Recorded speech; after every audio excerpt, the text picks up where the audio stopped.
Good morning, or depending on when you're watching this, good afternoon, good evening, or good night. My name is Ross, and as always told, out of Voice of Radio. So today, we're going to be taking a look at the great little Pokemon from Unified Minds, by which I mean evolving Pokemon that are intended to evolve, but are still kind of useful. And this all came about because I was looking through the set list there this week, and I noticed the slack off. One colourless energy during your opponent's next turn if they attach an energy card from their hand to the defending Pokemon. Their turn ends. That's a really, really useful attack. It basically means that unless your opponent's already got enough energy, you don't attack, they don't attack. You can slow them right down. They're not going to win the game with this. Sooner or later, they're going to have attached enough energy that they can attack. But either they attach an energy or they attack, they can't do both. That's really, really fun. And like I say, it's not a reason to play Slack. If you're not going to play Slack off on its own, you're going to play it in a slacking deck. But in terms of evolving Pokemon, you couldn't really ask for much better than that. That is a really useful attack, so I thought, right, let's have a look through and try and figure out which other of these evolving Pokemon have frankly surprisingly good attacks. And I think there are 5 that really do stand above the rest. One of them is Slakoth. Another one which I absolutely adore is Lickitung. Lickitung is absolutely wonderful. Draw a card for each of your Pokemon in play that has a retreat cost of exactly 4 for a single colourless energy. Now, we know that we can use buff padding. If you've got a retreat cost of 4, it gives you an extra 50 HP. That's quite good. And we know that we're getting Pokemaniac that lets you search for free Pokemon with a retreat cost of 4 and put them into your hand. If you're playing a deck with retreat cost 4 Pokemon, this is just really, really handy. I'm a big fan of this Lickitung again. I mean, to be honest, this one more so than Slakoth, I think you could play it in and of itself.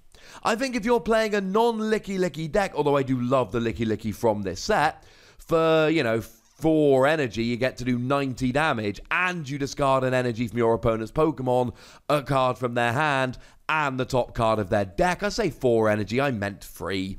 It's a very disruptive attack, and you can use triple acceleration energy to pay it in one go. But even if you're not playing Licky, if you're playing any deck with retreat cost 4 Pokemon, this is really nice to give you that little bit of extra draw in the early game. It's kind of phenomenal. Now, not quite as good draw, but still very useful as draw, we've got the Alolan Grimer coming that for 0 energy just lets you draw 2 cards. That's it. Now, 3 energy, 30 damage, no. Just no, ladies and gentlemen.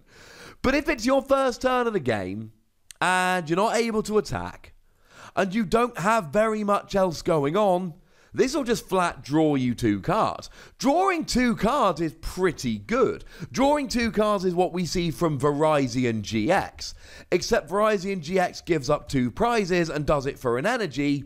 This gives up 1 prize and does it for no energy.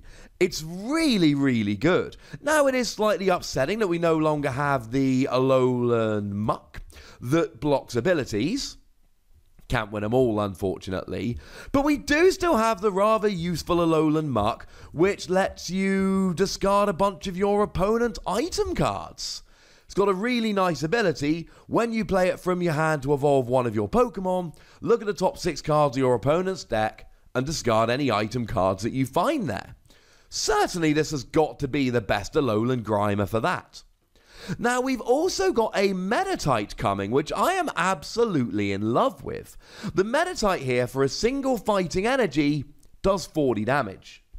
Now, 40 for a single energy is okay, but on an evolving basic that you're playing to evolve anyway, it's just brilliant.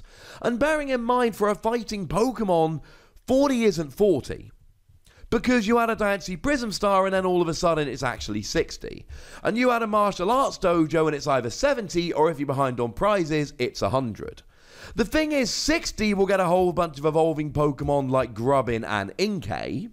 And then if you raise it up to 70, you're getting a whole bunch of stuff like Poipole. And all of a sudden, you're KOing a lot of very, very relevant evolving Pokemon for a single energy. You go second, and on your first turn, you can just KO one of your opponent's evolving Pokemon. That's ridiculous, ladies and gentlemen. Probably not going to win you the game, but what it will do is let you jump ahead in the prize race. It will let you get a prize a little bit faster than your opponent. Maybe you take the first prize and then you trade prizes until you win. If it wasn't a fighting Pokemon, it wouldn't be anywhere near as good. But it is. So it is. You can't use it next turn. That's not particularly relevant, honestly. You should be evolving anyway. And the last of what I like to call the Big Five, which is ironic, of course, because they're little Pokemon, there is a Swaddle for a single colourless energy that lets you search for 2 Swaddle and put them onto your bench. Now, that's incredibly relevant because if they are on your bench, you can then evolve them at the beginning of your next turn. Now, this is only going to work in a Levani deck, and you probably need to go full Levani to get the most use out of it, and I don't think many people are going to, but if you are playing Levani, I mean, look at his sad little face. But if you are playing Levani, this is about as good as you can possibly hope for in terms of a Swaddle.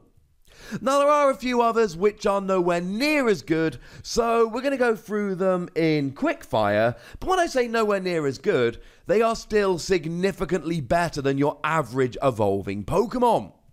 So how about we take a little bit of a look at Magmar. Magmar's got one of these attacks, 1 fire energy, 10 damage. If the defending Pokemon tries to attack during your opponent's next turn, they flip a coin. If tails, the attack doesn't happen. Now, it is the defending Pokemon, so if your opponent switches their active, the new active will be able to hit you. We do see a very similar thing coming in here with Wimpod. 1 water energy, 10 damage. If the defending Pokemon tries to attack during your opponent's next turn, your opponent flips a coin. If tails, the attack doesn't happen. Literally the exact same attack. Now, Dratini's got that, but Dratini's actually a little bit better. For 1 lightning energy, it does 10 damage again. But if Dratini is attacked, flip a coin. If heads, prevent all effective attacks, including damage, during your opponent's next turn. The difference is that Magmortar and Wimpod are relying on your opponent not switching. Dratini is relying on your opponent not switching Dratini, and it is much more difficult to switch your opponent's active than your own by the time this is legal for tournament play. So Dratini kind of gets a nod here. And I suppose we should also very quickly mention Joltik, which paralyzes on a coin flip. Not exactly the same, but you know, not a million miles away here. Now, there is a Skorupi, 2 colourless energy, discard a random card from your opponent's hand. That's not bad, but you do need the 2 colourless energy, and in a format where double colourless energy has rotated out, that is, shall we say, much more awkward to actually achieve. Far better is the Murkrow, that for 1 darkness energy, you just get to choose a random card from your opponent's hand and shuffle it into their deck. It's not quite as good because it shuffles in rather than discards, but it is just for a single energy rather than a double, so it's shall we say, that little bit more reliable. There is a Munna that for 1 colourless energy lets you rearrange the top 4 cards of either player's deck. Make sure you can draw into something good or your opponent doesn't draw into what they're after. And look at the artwork, he's literally tucking in Pikachu and Eevee. That's adorable. There is an Elgyem here that for 1 psychic energy does 10 damage plus confusion.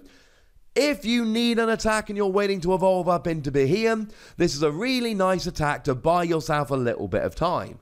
Put your opponent in the awkward situation of having to choose between attacking and maybe failing and taking damage, or going out of their way to have to switch their active Pokemon.